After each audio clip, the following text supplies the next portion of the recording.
গাজায় বিবর্ণ এক জীবন। ২২ লাখ ফিলিস্তিনির এই মর্মান্তিক জীবনের শুরুটা ২০২৩ সালে। তাদেরই একজন ভিটেমাটি হারানো ৪ সন্তানের মা নিসরিন আবু সাদা। চুলার আগুনের সাথে লড়াই দিয়েই তার দিনের শুরু। ধ্বংসের এই শহরে নেই রান্নার গ্যাস, কাঠ, লাকড়িতেও নেই। সংকট আগুন জ্বালানোর একটা লাইটারেরও। ২০২৩ সালের যুদ্ধের আগে গাজার মুদ্রা ১ শেকেলে মিলত ৩টি লাইটার। ২.৫ বছরের মাথায় একটি লাইটারের দামই ১০০ শেকেল, বাংলাদেশি মুদ্রায় যা ৪,০০০ টাকা। যখন আমার আগুনের দরকার হয় তখন আমি খেয়াল রাখি অন্য কেউ কখন আগুন জ্বালায়। তার তাঁবু থেকে এক টুকরো কার্ডবোর্ড নিয়ে আগুন ধরিয়ে আনি। আসতে আসতেই হয়তো সেই আগুন নিভে যায়, পরে আবারও যায়। এটা খুব কষ্টকর।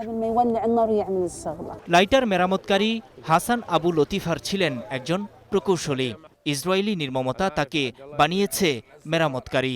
একটি লাইটারের মেরামত খরচই এখন ২০ থেকে ৩০ শেকেল। গাজায় ২০ থেকে ২৫টি তাঁবুর বাসিন্দারা এখন চলছেন একটি লাইটারেই। এটা আসলে কোনো পেশা নয়, কিন্তু দুর্ভোগ, মানুষের প্রয়োজন আর আমাদের কাজের তাগিদের কারণে এটাকে পেশা হিসেবে নিতে বাধ্য হচ্ছি। যুদ্ধের আগে আমি একজন কৃষি প্রকৌশলী ছিলাম, এখন লাইটার মেরামতের কাজ করি। গাজার এমন দুর্বিষহ পরিস্থিতির কথাই তুলে ধরেছেন হামাসের নতুন প্রধান খলিল আল হাইয়া। গাজা শান্তি পরিকল্পনার দ্বিতীয় ধাপ অর্থাৎ গাজা পুনর্গঠনের আহ্বান জানান তিনি।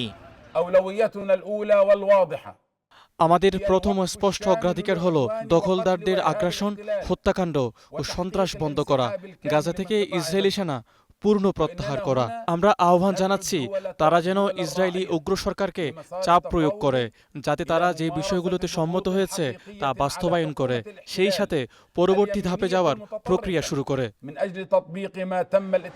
গত ২০ জুলাই হামাসের রাজনৈতিক ব্যুরোর প্রধান হিসেবে মনোনীত হন কাতারে অবস্থান করা খলিল আল হাইয়া। নূর মোহাম্মদ, স্টার নিউজ।